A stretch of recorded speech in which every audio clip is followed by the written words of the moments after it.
All right, welcome back. Let's begin. This is an original story from Hidden Revenge Family, and it took a turn you truly didn't see coming. Let's get into it. The first thing I noticed wasn't the pain. It was the silence. Not real silence. There was a steady beep somewhere to my right, air pushing in and out of a machine, rubber soles squeaking faintly in a hallway outside. But inside my body, everything was quiet. No signal, no response, nothing. I tried to move my fingers. Nothing. I tried again. Slower this time, like I was troubleshooting a dead circuit. Still nothing. That's when the realization hit clean and cold. I couldn't move. Not my hands, not my legs, not even my neck. My eyes were open, fixed on a ceiling that looked aggressively white, the kind of white that only exists in military hospitals. Walter Reed. I knew it without needing a sign, which meant two things. One, whatever happened to me was serious enough to get me here. Two, this wasn't civilian business anymore. I shifted my focus to the edges of my vision. Tubes, lines, a monitor, IV drip, standard ICU setup. My breathing felt assisted, controlled. My body wasn't mine right now. It was a system being managed. Okay, not dead. That's a start. I forced myself to slow down. Panic spikes heart rate. Heart rate triggers attention. Attention brings people. People ask questions. I wasn't ready to answer anything yet. So I did what I've done in worse places than this. I stabilized. Inhale, count, exhale, count. The monitor beside me adjusted the beeping, smoothing out. Good, I still had control over something. Then I heard a chair shift. Someone was already in the room. I moved my eyes. Just enough. Chloe, standing near the foot of my bed like she owned the place. My little sister looked polished. That was the first word that came to mind. Clean uniform, fresh insignia, captain bars catching the overhead light like they'd been put on 5 minutes ago. She wasn't crying, not even close. She was smiling, not wide, not emotional, just satisfied. That was new.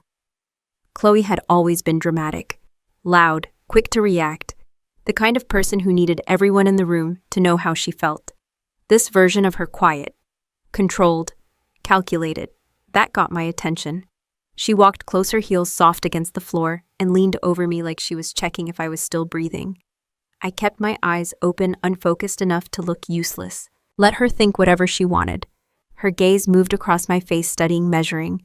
Then she reached down and touched the chain around my neck. That made something click in my head. My security badge, high-level clearance, encrypted access, the kind of thing you don't wear unless you're actively working something sensitive. Her fingers slid under the chain, lifted it slightly, then pulled. The metal brushed against my skin as it came off. She didn't rush it. She took her time. Then she looked at it, turned it once in her hand, and gave a quiet laugh. Not surprised, not relieved, just amused. Yeah, she said under her breath. This is what I needed. My pulse tried to spike. I shut it down immediately. Not yet, not here. She leaned closer, her face just above mine, her voice dropping low enough that anyone outside the bed wouldn't hear. You should have stayed out of it, she whispered. There it was. Confirmation. I didn't move. Couldn't. But inside everything sharpened. What contracts did you think you were going to fix? She continued, almost conversational. Kabul logistics.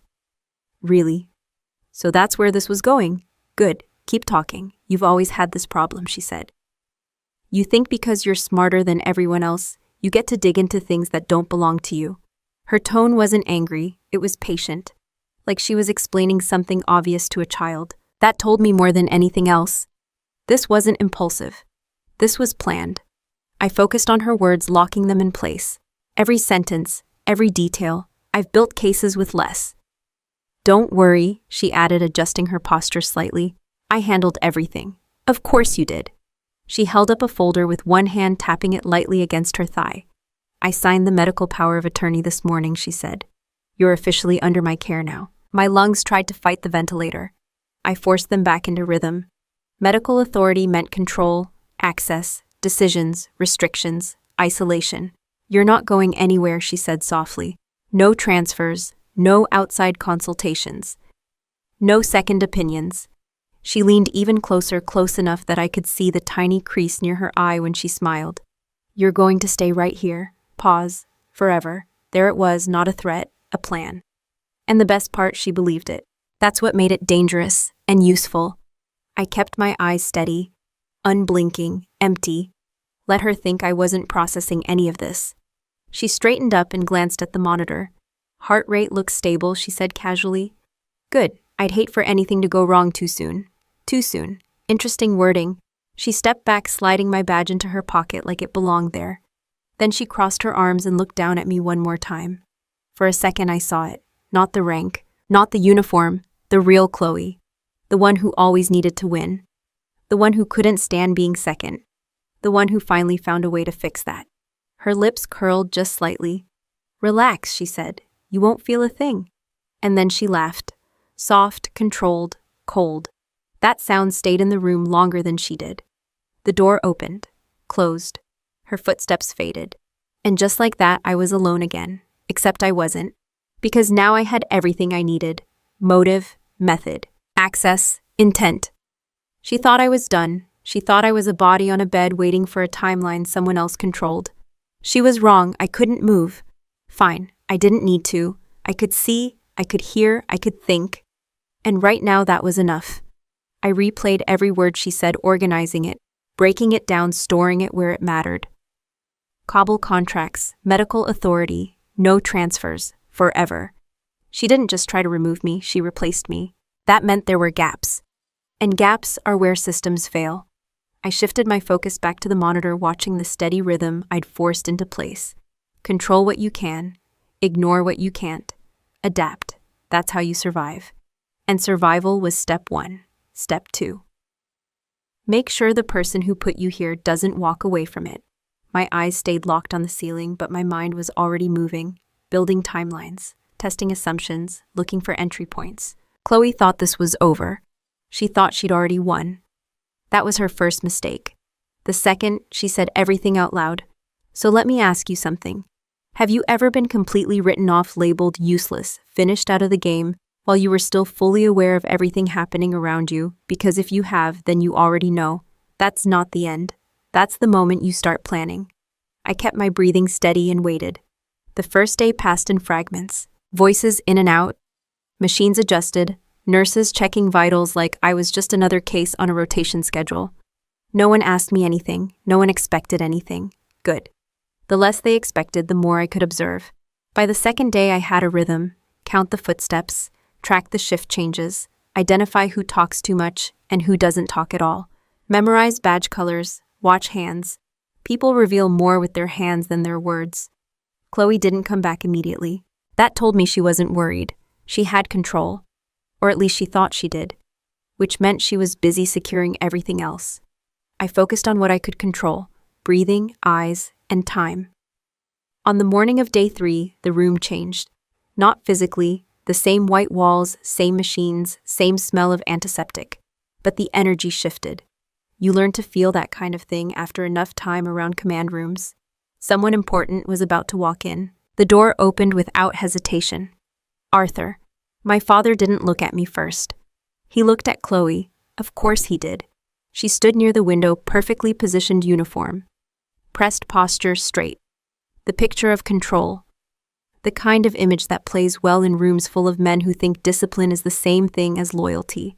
Arthur walked in like he owned the building, 4-star general, decades of command.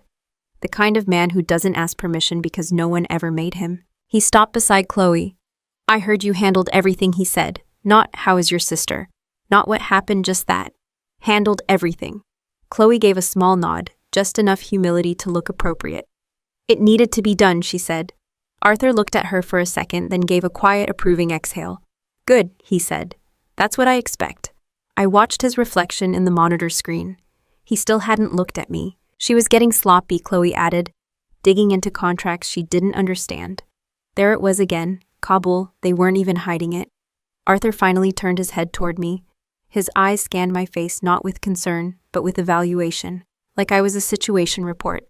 She responsive, he asked. No, Chloe said. Doctors say minimal brain activity, reflexive at best, lie, clean, confident, delivered without hesitation. Arthur nodded once. Then we moved forward, he said. That was it. That was the moment everything locked into place. This wasn't just Chloe. He knew. Maybe not everything, but enough. He didn't question the accident. He didn't push for details, he accepted the outcome, which meant he benefited from it. I filed that away. Chloe stepped slightly closer to him, lowering her voice just enough to signal importance. I've already started transitioning her responsibilities, she said. The logistics pipeline will stay intact, no disruptions. Arthur's posture relaxed. That told me more than his words. Good, he said again. We can't afford gaps right now. Right, because gaps expose things, like missing funds, like altered routes, like private contractors getting access they shouldn't have. I'd been looking into discrepancies before the accident. Numbers that didn't add up. Transfers that didn't match operational needs. I didn't have proof yet. But I had direction, and now I had confirmation. Chloe didn't just remove me, she replaced me mid-investigation. Arthur stepped closer to my bed. For a second, I thought maybe there would be something human. A hand, a pause, a shift in tone. Nothing. He adjusted the blanket slightly more out of habit than care. Unfortunate, he said. But we adapt. Then he turned away. Conversation over. They spoke for a few more minutes. Logistics, scheduling, access. Things that would sound normal to anyone outside the system. But every word fit a pattern. Control the pipeline, lock the data, limit exposure, clean the trail. By the time he left, I didn't have a theory anymore. I had a structure. Chloe stayed behind. Of course she did. She always liked the final word. She walked back to my bedside slower this time, like she was enjoying it. You hear that, she said softly. Everything's taken care of. I kept my gaze steady. Dead weight, that's what she saw. You were always the smart one, she continued. But you forgot one thing. She leaned closer.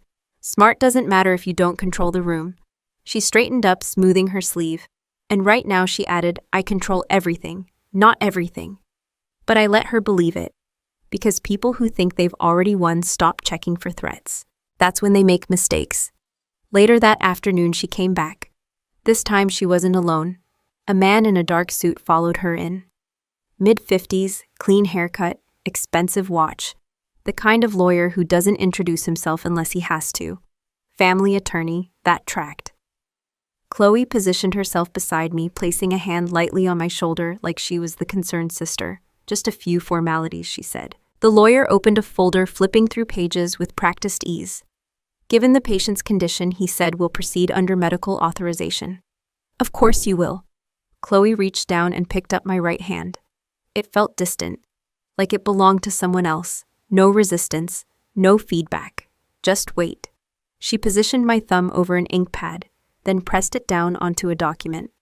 One page, then another, asset transfer, access credentials, authorization layers. She was taking everything, not just control, ownership, and she was doing it legally, or at least in a way that would look legal.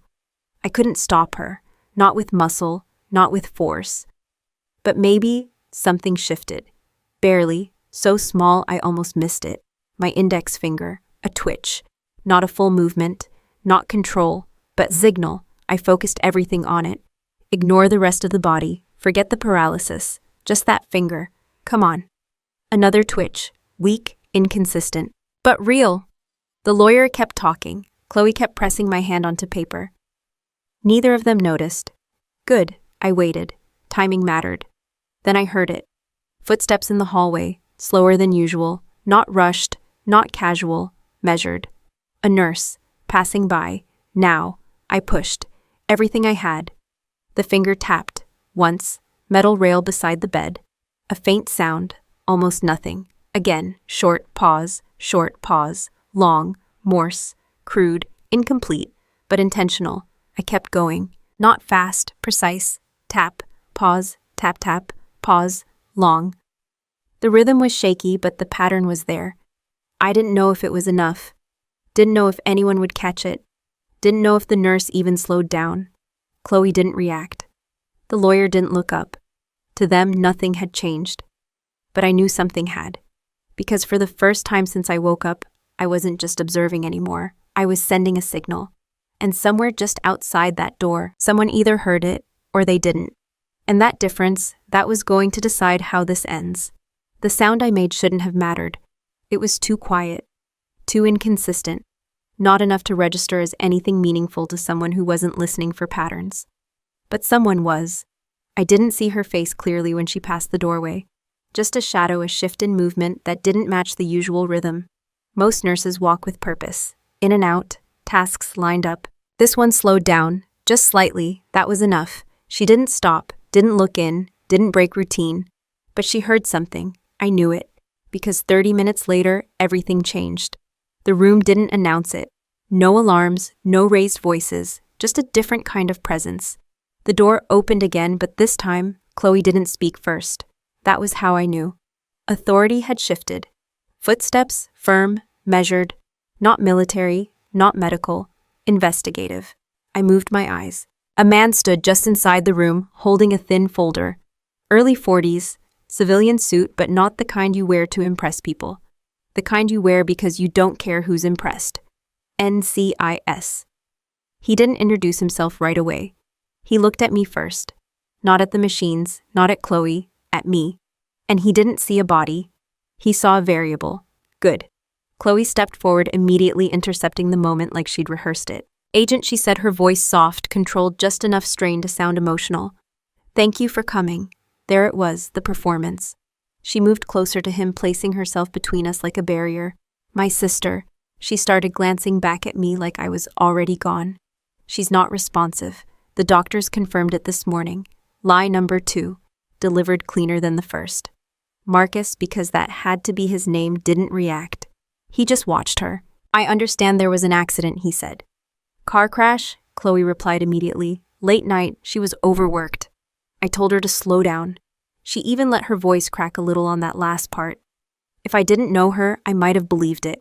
She's not going to recover. Chloe continued, lowering her gaze just enough to sell it. And I don't think dragging this out with an investigation helps anyone. There it was, the angle. Not denial, control. She reached into the folder on the side table and pulled out a document.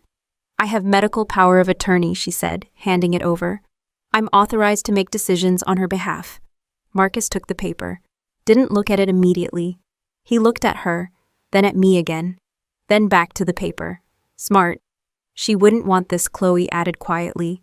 She wouldn't want her name tied up in some investigation when she can't even defend herself. Nice touch. Make it about dignity. Make it about protecting me. Frame it like she's doing the right thing. Marcus finally glanced down at the document. Are you requesting closure, he asked. Chloe nodded just once. Yes, she said. Let my sister rest. Let us handle this privately. Us, family, containment. He flipped the page slowly. Not rushed, not convinced, just thorough. That bought me time, because I needed it.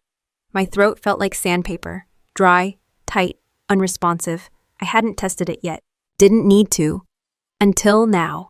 Marcus reached into his folder and pulled out a form. Closure paperwork. Final step. Once he signs that the case dies. No investigation. No audit. No trace. Chloe wins. Clean. I focused. Everything narrowed. Not my VD. Not the room. Just my throat.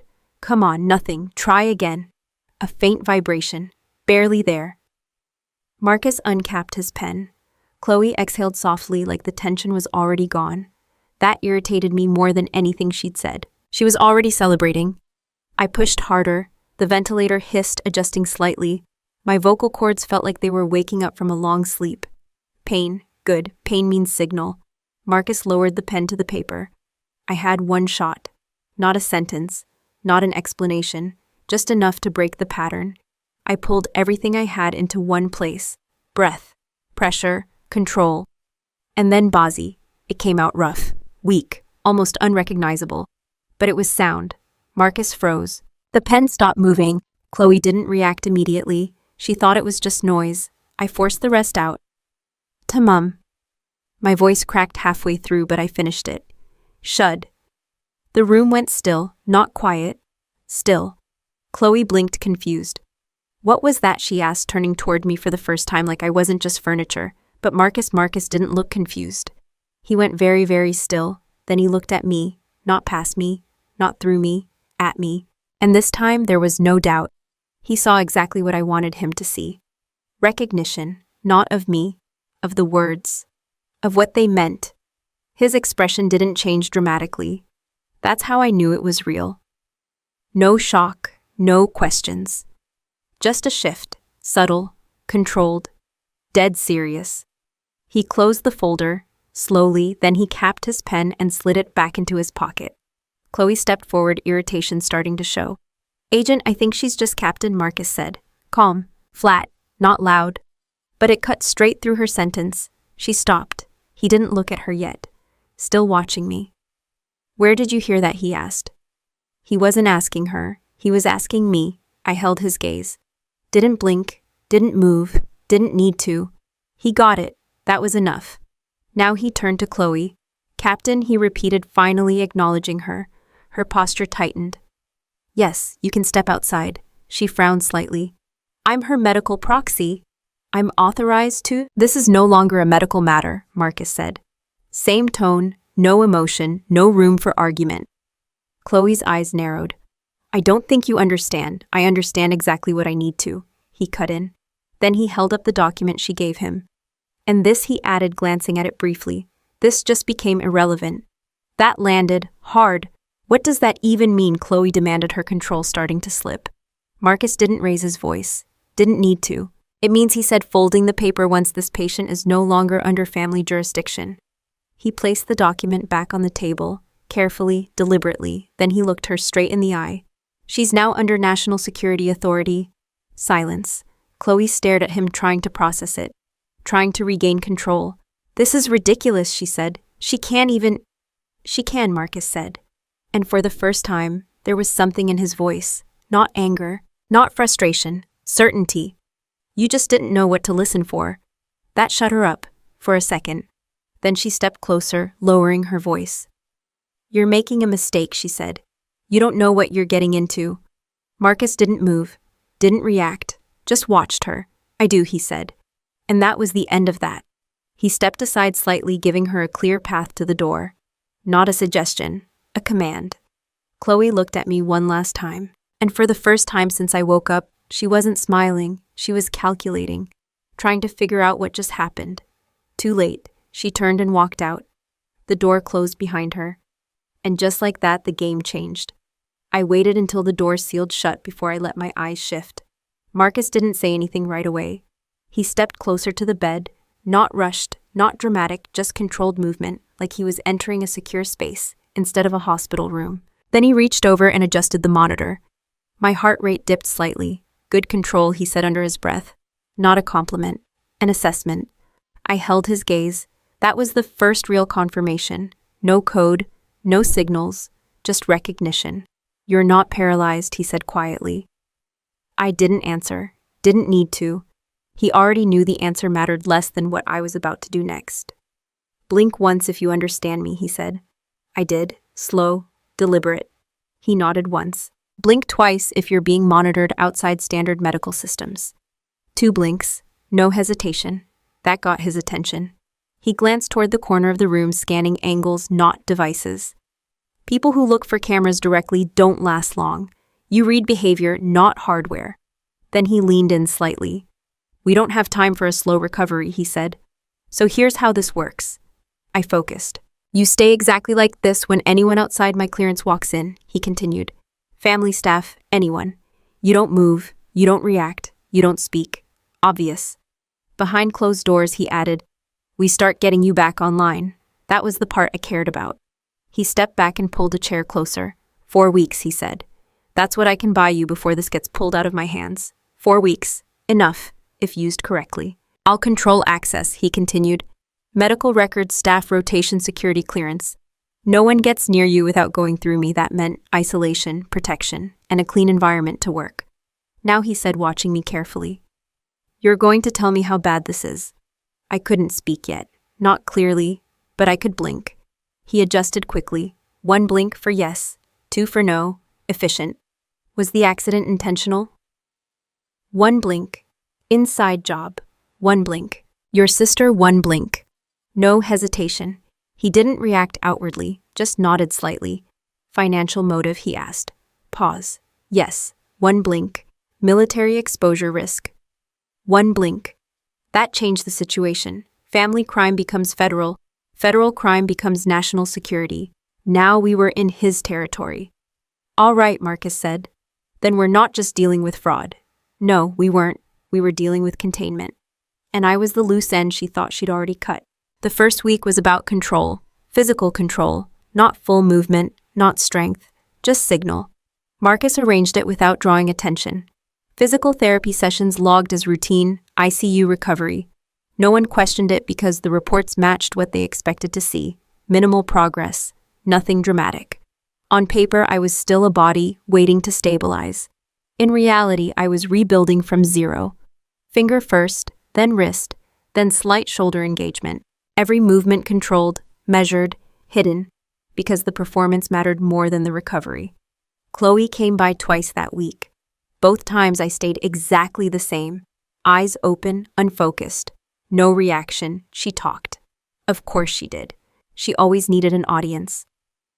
You should see how smooth everything is now, she said, during one visit standing at the foot of the bed like she was giving a briefing. No delays, no audits, no questions.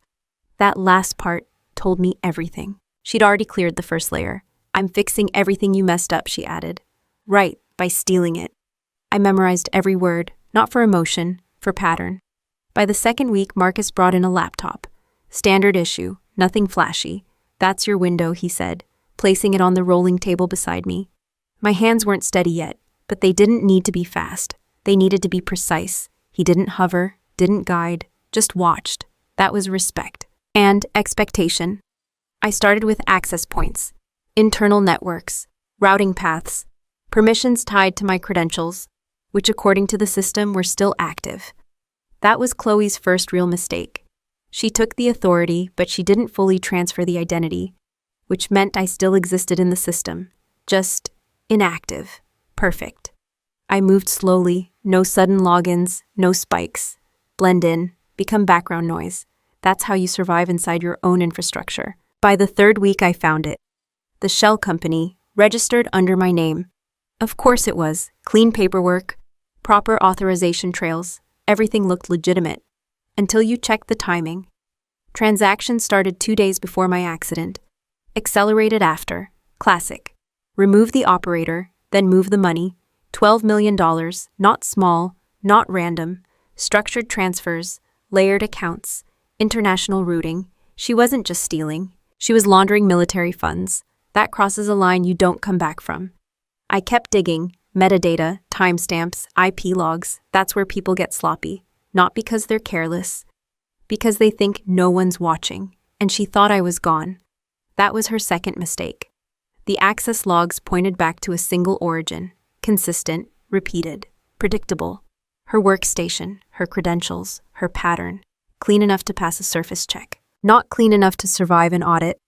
I leaned back slightly, letting the data settle. Then I saw it. The final layer. The failsafe. If the transfer completed, the liability shifted. To me, every dollar, every transaction, every authorization, signed, logged, verified. Under my name. She wasn't just removing me, she was replacing me. And if this went through, I wouldn't just disappear. I'd go down as the one who betrayed the system. Life sentence, at best, at worst, no trial, just containment. I stared at the screen, not surprised, just impressed. It was a good plan, clean, efficient, almost airtight. Almost. I pulled the metadata report, downloaded everything, logs, paths, access points, proof, not theory, not suspicion, evidence. Then I leaned back, exhaling slowly. The room felt smaller, not because of fear, because the scope had changed. This wasn't about Chloe anymore. Not really. This was about survival. She wasn't just trying to win. She was making sure I never had the chance to fight back. I closed the laptop and looked at Marcus. He'd been watching the whole time. No interruptions, no questions. Tell me, he said. I moved my hand slightly, still not strong enough for full speech. But enough. I tapped once, then twice, then paused. He didn't follow the pattern. Good. He wasn't guessing. He was waiting. I forced the words out. Slow, rough, but clear enough. 12 million. His expression didn't change. Source, he asked. Military, pause. Routed, through me. That got him, just slightly. Frame job, he said. I nodded. Barely. That was enough.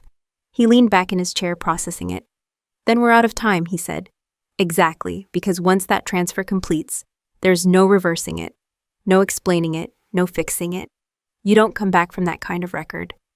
I looked back at the door, where Chloe had walked out thinking she already won. She wasn't just wrong, she was about to lose everything, because now, this wasn't family, this wasn't revenge. This was survival, and I don't lose those. I told Marcus to let her have the party. He didn't like it. I could see it in the way he leaned back, arms crossed, measuring risk against outcome. You're asking me to give her a stage, he said. I nodded. Why? Because people like Chloe don't make mistakes in the shadows. They make them when they feel untouchable. I didn't say all that out loud. I didn't need to. He already understood. You're not ready to walk, he said. Don't need to, I answered, my voice still rough but steady enough now. Just need to sit. He watched me for a second longer, then he gave a short nod. All right, he said, but we control everything else. Of course we did. The event was set at the base, formal, structured, high visibility, exactly what Chloe wanted, exactly what I needed. They dressed me for it like I was part of the presentation. Clean uniform, hair fixed, no tubes visible, no obvious signs of trauma, just enough to look like a tragedy instead of a liability. Marcus handled the logistics, clearances, positioning, timing. He didn't miss anything, which meant I didn't have to. By the time we arrived, the room was already full. Officers, command staff, civilian contractors, all dressed in their best version of control. Arthur stood near the center, exactly where he liked to be, visible, respected, untouched. Chloe stood beside him, perfect posture, calm expression, every detail in place. If you didn't know better, you'd think she earned it. I watched from the entrance as Marcus positioned my wheelchair just out of the main line of sight. Last chance to pull out, he said quietly. I looked straight ahead, not a chance. He didn't argue, he just stepped back and let it play out. Arthur raised his glass, the room quieted. Tonight, he said, his voice carrying without effort, we recognize leadership under pressure. He turned slightly toward Chloe. My daughter stepped in when it mattered most, he continued. She ensured continuity, stability, results. Of course she did, because she created the problem, then solved it. Classic. She represents the next generation of command, he added.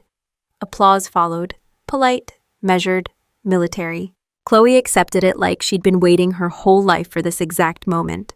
Maybe she had. Then she moved, straight toward me. Of course she did. She placed her hands on the wheelchair handles like she was guiding something fragile, something valuable. And slowly she pushed me into the center of the room. Every eye followed. That was the point. She stopped just where the light hit best. Positioning, always positioning. This, she said, her voice softer now. More personal is my sister. A pause. Let it land. She gave everything to her work, Chloe continued. And when she couldn't continue, I stepped in. Not a lie, just not the whole truth. I'll make sure what she built doesn't fall apart, she added. The room responded the way she expected. Respect, sympathy, approval. She had them, all of them, for now. She leaned down slightly, adjusting the blanket over my legs like she was taking care of me. From the outside, it looked gentle. From where I was sitting, it felt like control. Her hand moved to my shoulder. Light pressure, ownership. Then she leaned closer, close enough that no one else could hear. I told you, she whispered. You should have stayed out of it. I didn't react. Didn't need to. She kept going. Everything you had is mine now, she said. Pause. Let it sink in. Your work. Your access. Another pause. Then your life. There it was, not subtle, not hidden, just confidence. Pure, unchecked confidence. I could have stayed still, could have played the part, let her walk away thinking she still had control. But this moment, this one mattered, because cracks don't start big. They start small. I lifted the corners of my mouth, just slightly, not enough for the room, just enough for her. A smile, calm, controlled, certain. Her words stopped, mid-thought. She froze for a fraction of a second, not long enough for anyone else to notice. But I saw it, confusion, then doubt, then something sharper, fear. She pulled back just enough to look at my face. Really look, not at a body, at me. And for the first time, she wasn't sure what she was seeing. Yeah, I said quietly. My voice barely carried past her, but it didn't need to. I heard you, that did it. Her grip tightened on the wheelchair. Too tight, a mistake. Her breathing changed. Subtle, but not controlled anymore. She straightened up quickly, trying to recover, trying to put the mask back on. But it was already slipping. Arthur was still talking to someone nearby, unaware. The room kept moving, but Chloe, she was off balance. And that's all I needed. A server passed by, offering champagne. She reached for a glass without looking. Her hand wasn't steady. Another mistake. The glass tilted, slipped, hit the floor. The sound cut through the room, sharp, clean. Every conversation paused for just a second. Enough. Chloe forced a smile, brushing it off. Sorry, she said quickly. Long day. They accepted it. Of course they did. People see what they expect to see.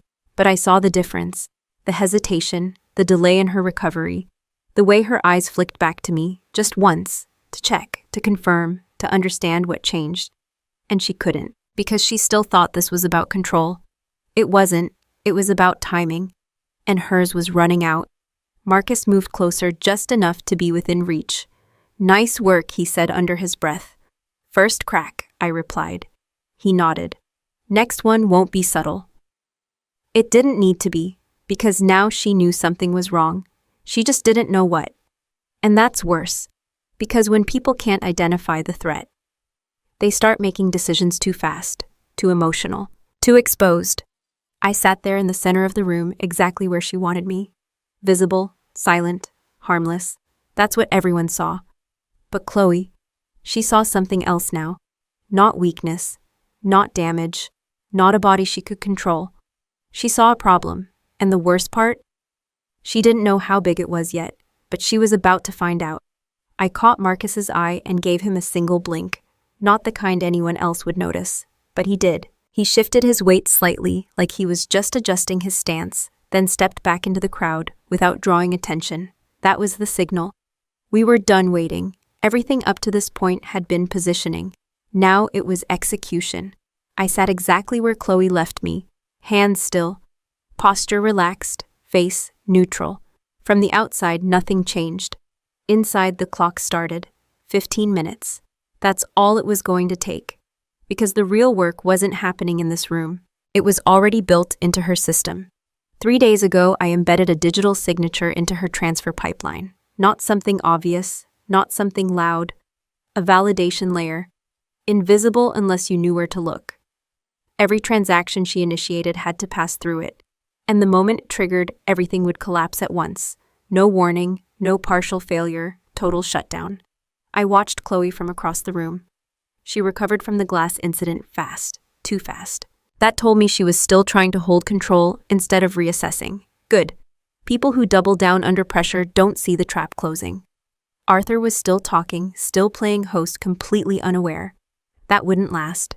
Chloe picked up another drink. Her hand was steadier now, mask back in place. She even smiled at someone. Impressive, but not enough. Mine at 5, nothing visible yet. That's the problem with real systems. They don't fail loudly. They fail internally first. Logs, checks, flags. Then the surface cracks. Mine at 7. Her phone buzzed. She ignored it. Of course she did. Important people don't check their phones mid-event. They expect problems to wait. It buzzed again, longer this time. She glanced down. Just a quick look, then back up. Still playing the role. Minute 9. Another buzz. This time she picked it up. Quick glance, her eyes shifted. Not panic, not yet, but focus.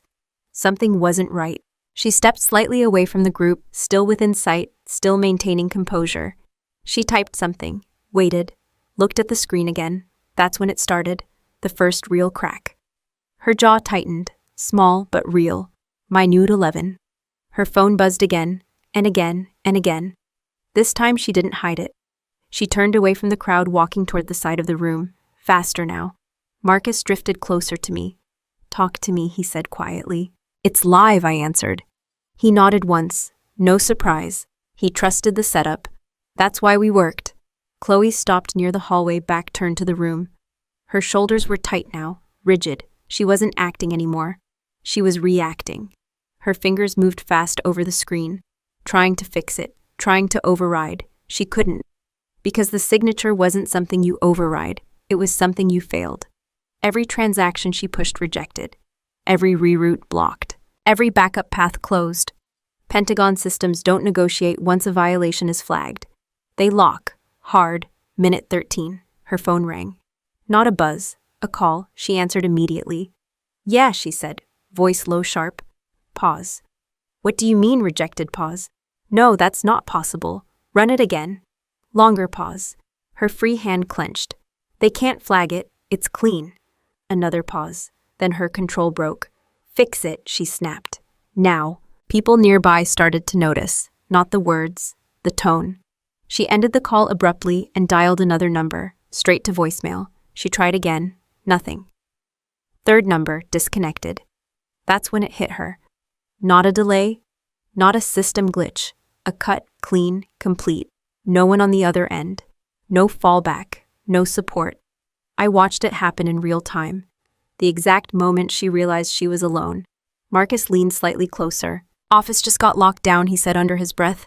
Cyber unit moved in 5 minutes ago. Right on schedule. Good, I said. Chloe turned sharply and headed toward the exit. Not walking anymore. Moving. Fast. That drew attention. Arthur noticed. Chloe, he called out. She didn't answer. Didn't stop. Just kept moving. That made it worse. Now people were watching. Marcus stepped back again, blending into the background. Let it play. Chloe disappeared down the hallway. Bathroom, closest place to isolate, to regain control. Except there was no control left. Inside that room, she tried everything. I didn't need to see it. I knew the sequence. Call primary contact. Fail. Call secondary. Fail. Secure line. Dead. Burner. Disconnected. Because every number she had tied to that operation was gone. Not blocked. Not unreachable. Gone. Wiped clean like they never existed.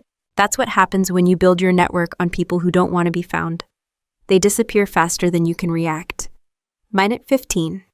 The door opened. She stepped back into the hallway. Different, completely different. The posture was gone. The confidence was gone. Even the mask gone. Her eyes scanned the room like she was seeing it for the first time. Not as a stage, as a threat. Good. Arthur walked toward her. What's going on? He asked low but firm. She hesitated. That alone told him something was wrong. Just a system issue, she said. Weak, unconvincing. He didn't buy it. I could see it in the way his expression hardened. What system? He pressed. She didn't answer, because she couldn't. There was no version of this that sounded harmless. Her phone buzzed again. She looked at it. And this time, she didn't try to hide it. She just stared, reading, processing, breaking. Marcus glanced at me. That should be the last one, he said. I nodded, because I knew what it was. Final confirmation. All transactions denied. All accounts flagged. Full investigation triggered.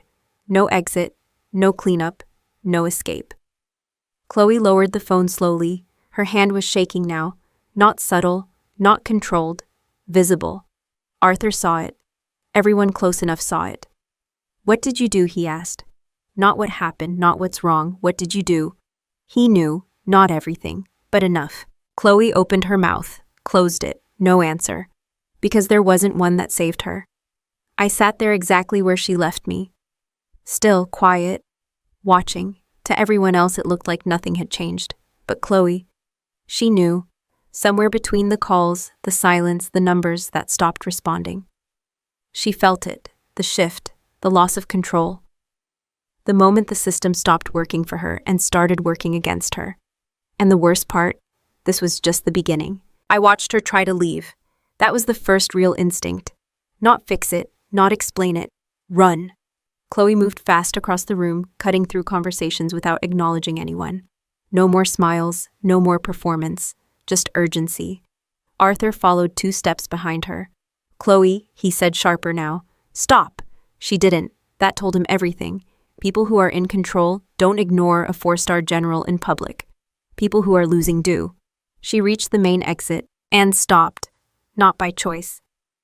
2 military police officers stepped into position before she got there. Calm, professional, no aggression, just presence. Barrier. She froze, just for a second, then tried to adjust. Excuse me, she said, forcing her voice back into something usable. I need to step out. One of the MPs shook his head slightly. Ma'am, no one leaves the building at this time. That was it. No explanation, no escalation, just a closed door. She looked past them, scanning for an alternate route. There wasn't one. Because Marcus doesn't leave gaps. Arthur caught up to her. What is going on? He demanded. Now it was public. No more private control. No more quiet corrections. Chloe turned to him, trying to rebuild something that was already gone. It's just a misunderstanding, she said. I need to make a few calls. What calls? He cut in. She hesitated. Again. And this time, everyone saw it. The room wasn't loud anymore. Conversations had slowed. People weren't listening directly, but they were watching. That's how it works in rooms like this. No one stares, but everyone notices. Arthur's expression shifted. Not confusion, calculation. You need to start talking, he said lower now. Controlled. Dangerous. Chloe opened her mouth, closed it, looked at the MPs, looked at the exit. Nowhere to go. That's when it happened. The sound. Fucking. Rhythmic. Out of place. Wheel, metal, movement. I let the wheelchair roll forward just enough for the sound to carry. Not fast, not dramatic. Just enough. The room picked it up immediately, because silence makes small sounds louder. Chloe turned. So did Arthur. So did everyone close enough to feel the shift. I moved into the center of the space, exactly where she put me earlier. Except now, this wasn't her stage anymore. I let the chair come to a stop, then I waited. Not for effect, for control. 200 people in that room. Officers, command, observers, all trained to read situations, all trying to figure out what they were looking at. Good, let them work for it.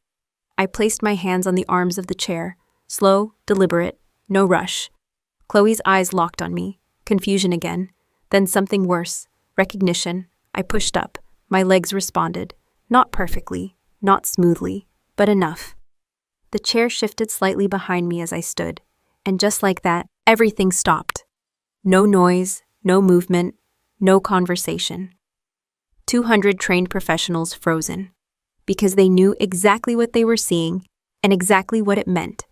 Chloe didn't move, didn't breathe, didn't blink. Arthur took half a step back, just enough to register, not enough to admit it.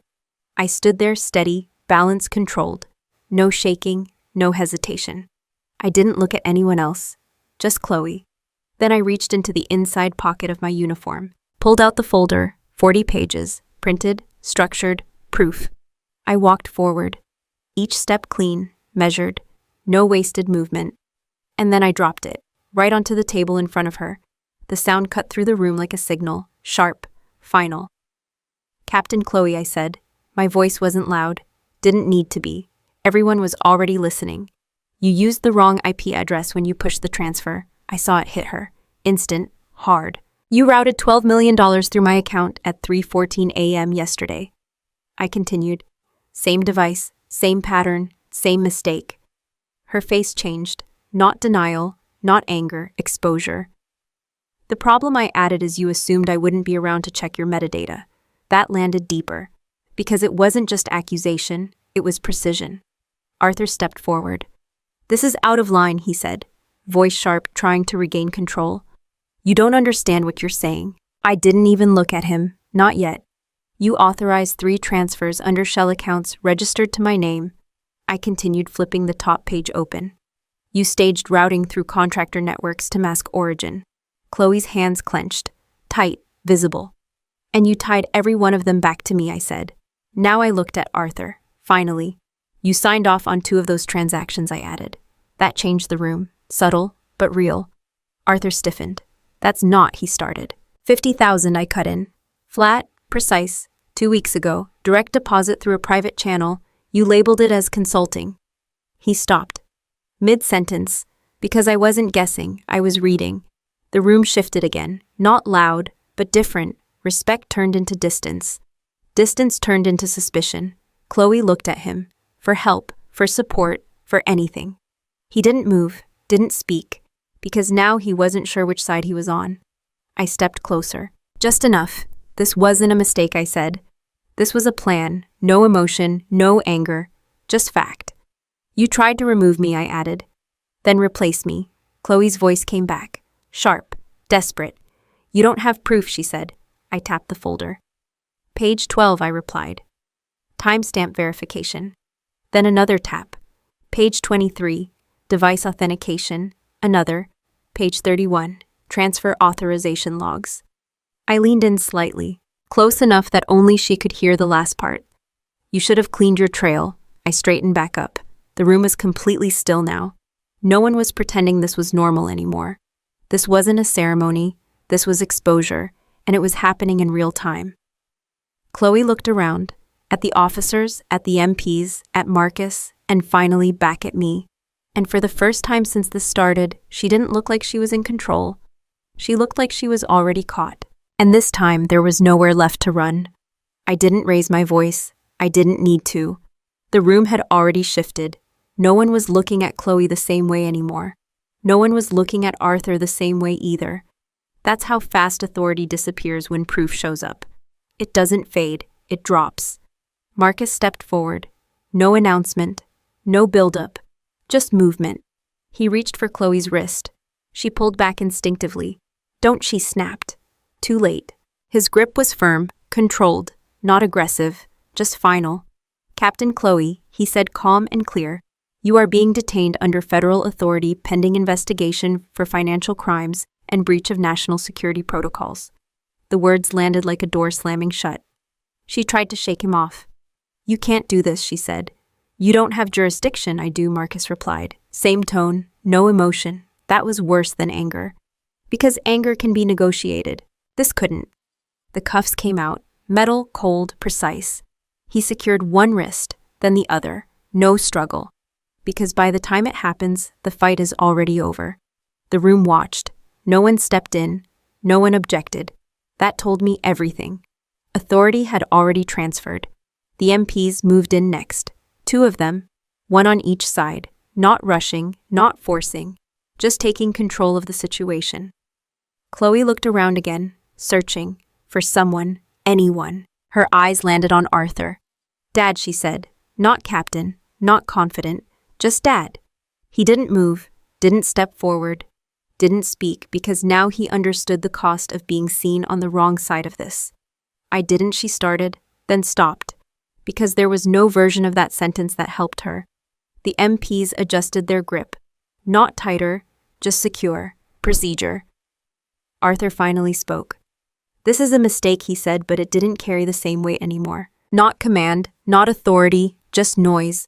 Marcus didn't even look at him. That'll be reviewed, he said. Dismissed, just like that. Arthur took a step back. Not by choice, by instinct. Distance, protection, too late for both. One of the MPs spoke quietly into a radio. Proceeding with rank review, that moved things faster. Because in this system, rank isn't just a title. It's access, authority, protection, and it can be removed, right there, in real time. Another officer stepped forward with a small case, opened it.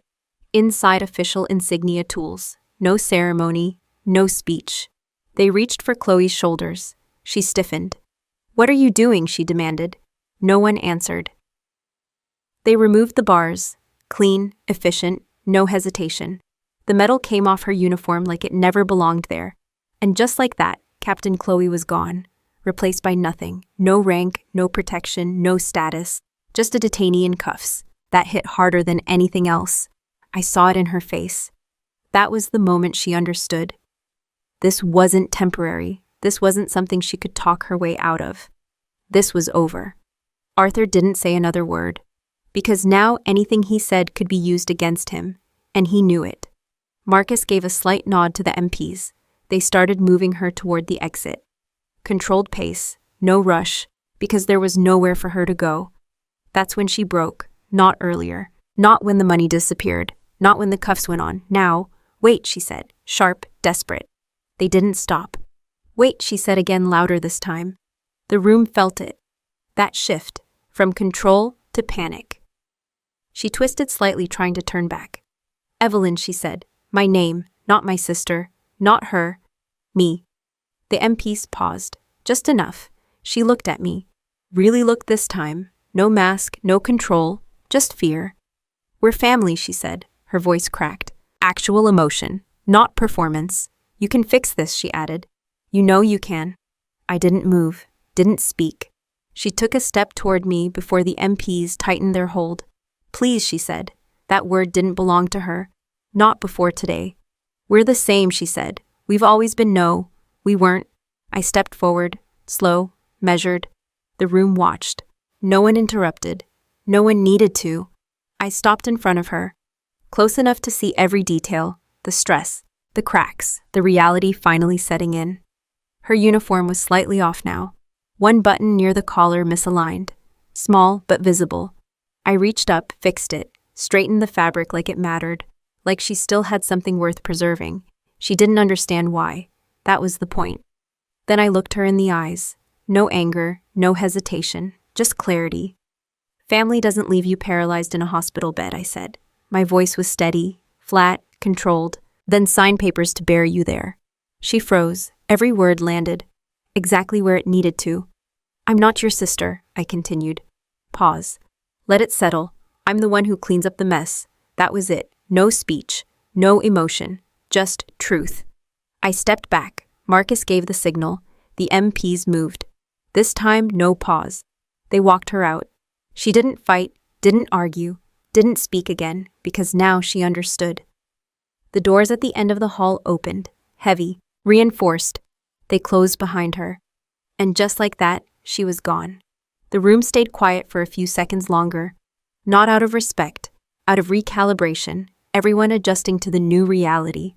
Arthur stood where he was, alone, for the first time I could remember. He didn't look at me, didn't try to explain, didn't try to fix it, because there was nothing left to fix. Marcus stepped up beside me. You good? He asked. I nodded once. That was enough. He turned and started giving orders. Cleanup, containment, follow-through, standard, efficient. I didn't stay, no reason to. I walked toward the exit, each step steady, controlled, mine. No wheelchair, no assistance, just movement, simple, normal. I passed the table where the folder still sat, didn't pick it up, didn't need to, it had already done its job. At the door, someone handed me a cup of coffee, black, still warm. I took it, stepped outside.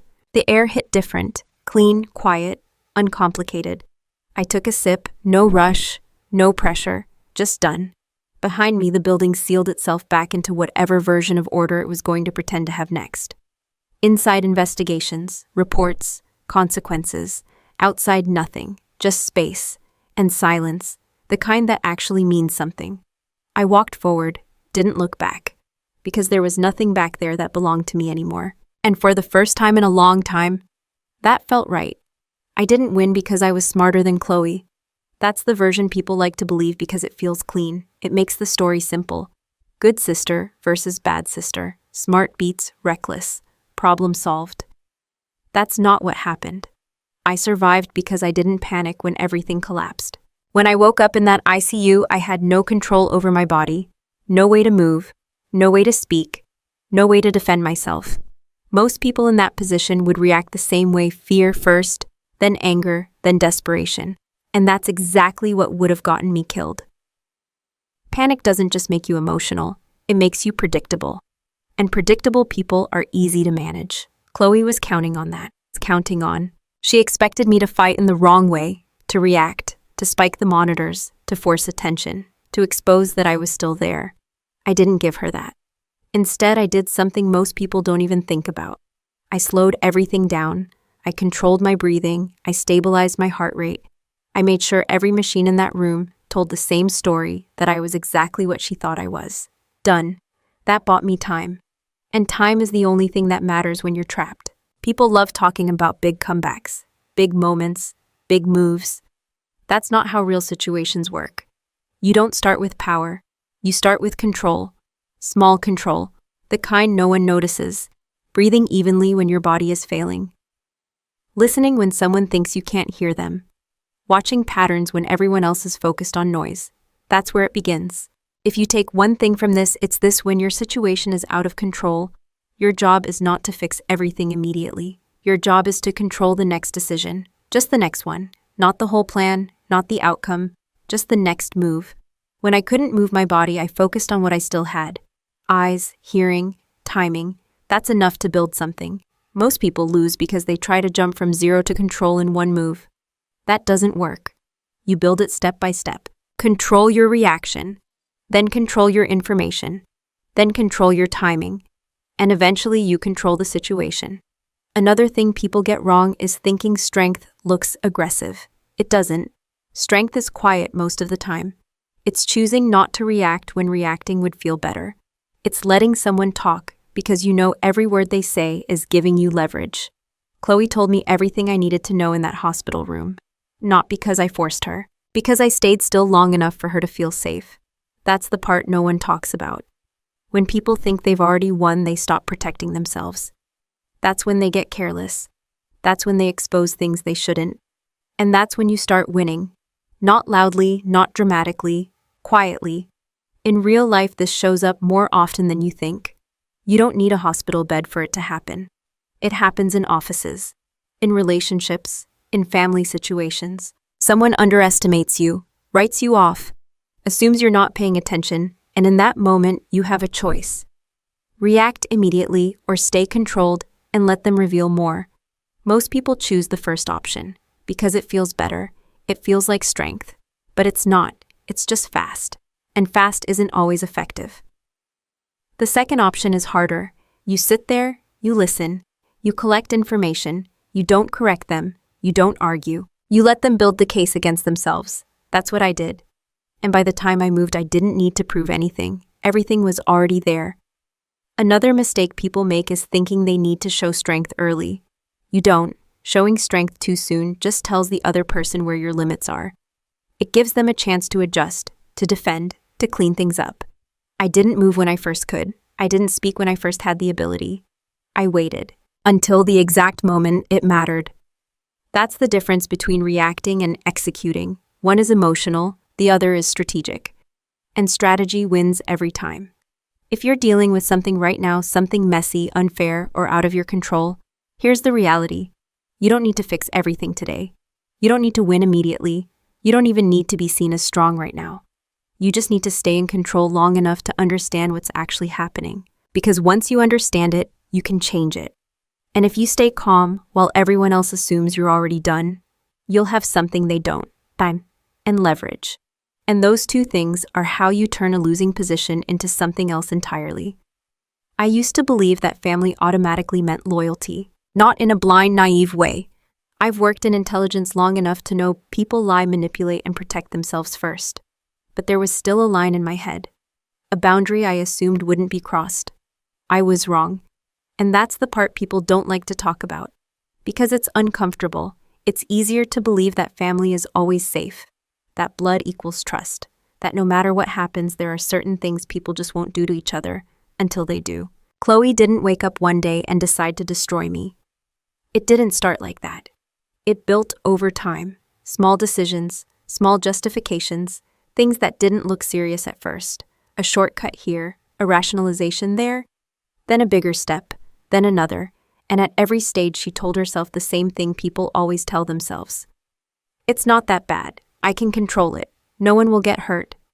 That's how people cross lines without realizing how far they've gone. And that's why you can't just look at the final act and think that's the whole story. The betrayal doesn't start at the end. It starts way earlier, long before anyone notices. My father didn't plan to become part of it either. That's another uncomfortable truth. He didn't sit down and decide to help Chloe take me out. He just accepted what benefited him. He didn't ask questions when he should have. He didn't push back when things didn't add up. He chose comfort over clarity. And that's how people become involved without ever saying the words out loud. They don't act. They don't stop it. And that silence becomes part of the problem. If you're watching this and thinking, my family would never do that, I hope you're right, I really do. But the better question is, would you recognize it if they did? Because it rarely looks obvious at the beginning. It looks like support. It looks like loyalty. It looks like someone trying to help. Until you step back and realize the help is one-sided. The benefit isn't shared. And the risk is yours alone. That's when you need to stop using the word family as an excuse. Because loyalty isn't about titles. It's about behavior under pressure. Who protects you when it costs them something? Who stands up when it's inconvenient? Who tells the truth when lying would be easier? Those are the people you trust, not the ones who say the right words when everything is easy. One of the biggest mistakes people make is thinking that setting boundaries with family is betrayal. It's not, it's survival. If someone is willing to use your name, your position, or your trust to protect themselves, they've already crossed the line. And pretending they haven't doesn't fix it. It just gives them more room to keep going. I didn't expose Chloe because I hated her. That would have been easier to explain, cleaner, more emotional, but that's not what it was. I exposed her because she made a decision that put me in a position where I had two choices: act or disappear. There's no middle ground in that situation. And that's something you need to understand. Not every conflict needs escalation. Not every problem needs confrontation. But when someone's actions threaten your survival, your career, your freedom, your life, you don't negotiate that. You deal with it directly. People also misunderstand forgiveness. They think it means letting things go quickly, moving on, keeping peace. That's not forgiveness, that's avoidance. Real forgiveness, if it happens at all, comes after accountability, after truth, after consequences, not before. If you skip those steps, you're not fixing anything. You're just setting yourself up for it to happen again. In real life, this doesn't always look like what happened to me. It's not always millions of dollars or federal investigations. Sometimes it's smaller: a family member using your credit, taking advantage of your time, pushing you into decisions that benefit them more than you. And the danger is, because it's family, you let it slide. You explain it away. You minimize it. Until one day it's not small anymore. And by then it's harder to fix. That's why clarity matters. Not emotion, not assumptions. Clarity. See people for what they do, not what you want them to be. And once you see it clearly, act accordingly. That doesn't mean cutting everyone off. It doesn't mean becoming cold or disconnected. It means being accurate. And accuracy is what keeps you out of situations like mine. At the end of the day, family isn't defined by blood. It's defined by behavior. And if someone's behavior puts you at risk, you don't protect that relationship. You protect yourself. Because no one else is going to do it for you. I don't expect most of you to wake up in a military hospital unable to move. That's not the point. What I do expect is that at some point, someone is going to underestimate you, write you off, or try to take something from you while you're not in a position to fight back. That part is common. And when it happens, your first instinct is going to be wrong. You're going to want to react fast, defend yourself, explain everything, prove them wrong immediately. That feels like strength. It's not. It's exposure. The people who move first emotionally usually lose strategically. Because the moment you react, you show your position, you show what you know, you show what you don't know, and you give the other person time to adjust. That's exactly what you don't want. So here's what I'd tell you to do instead. First, stop trying to win the argument. You're not there yet. You don't even know the full situation yet. What you need is information, real information, not assumptions, not guesses, facts. People reveal everything when they think you're not a threat. They talk more, they get comfortable, they stop filtering themselves. That's when you listen. Not interrupt, not correct, just listen. That's how I knew exactly what Chloe was doing. She told me, because she thought I couldn't hear her. Second, document everything. And I mean everything. Not in your head. Not in a vague memory you think you'll remember later. In real records. Messages, emails, transactions, times, details.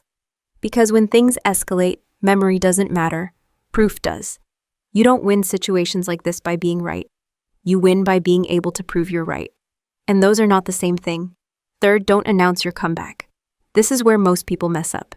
They get a little bit of leverage and they want to use it immediately. They want to show they're not weak. They want to flip the situation fast. That's a mistake. The moment you reveal your position too early, you lose your advantage. The other person adapts. They clean things up. They change behavior. They close gaps. And suddenly everything gets harder. I didn't move when I first could. I didn't speak when I first had my voice back. I waited. Until the moment it mattered. Until there was no way for Chloe to adjust. That's the difference between reacting and executing. Fourth, understand the system you're in, whether it's legal, financial, or professional. The system decides outcomes, not emotions, not who's louder, not who feels more right. If you don't understand how the system works, you're always at a disadvantage. Chloe thought she controlled the situation because she controlled me physically. She didn't. The system still existed. The records still existed. The rules still applied. And once I aligned with that system, she had no defense. So whatever situation you're dealing with, take the time to understand the structure around it. What matters, what's tracked, what can be verified. That's where your leverage is. And finally, know when to walk away. Not every situation needs a dramatic ending. Not every betrayal needs confrontation. Sometimes the smartest move is removing yourself and letting the consequences play out without you.